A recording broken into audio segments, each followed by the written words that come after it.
اللي غلط لازم يتحاسب، اللي غلط لازم يتحاسب.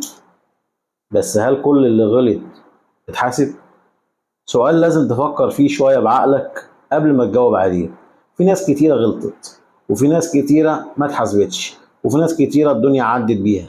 أنا هنا مش جاي أدافع عن شهاب ولا أقول لك شهاب غلطان ولا مش غلطان.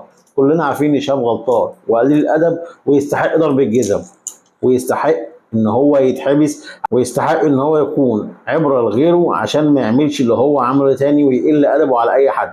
بس تعالى نحسب الامور كده بالراحه. احنا شفنا بعد ما الراجل بدا يصور وشفنا اللي حصل، ما شفناش قبل كده ايه. مبدئيا هو الراجل ورانا العربيه من قدام ان هي مخبوطه من قدام، معنى كده ان هو اللي داخل فيه من ورا مش هو اللي جاي فيه من قدام. مفيش حد بيرجع لحد من قدام، صح؟ احسبها كده بالراحه. تمام. تاني حاجه، هو بيقول له انا اسمي شهاب من الجمعيه. هو هنا مش بيهدده، هو بيقول له انا موجود في الحته الفلانيه، انا لو عايز تجيبني اهلا وسهلا بيك.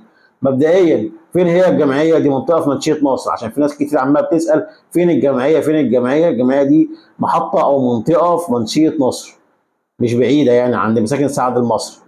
ف شهاب غلط، شهاب غلط. شهاب قليل الادب يستحق التربيه، بس مش بيستحق ان احنا نقصه عليه. بلاش نقصه عليه، هياخد جزاته، هياخد جزاته، وهياخد حكم غالبا، هياخد حكم.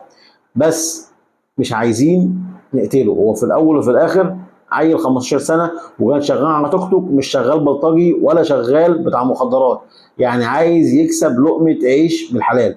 وقبلها بفتره قليله جدا كان مقلوب بالتوك توك، وكان عامل حادثه في وشه ووشه بايظ كده بسبب حادثه ان هو كان واقع بالتوك توك.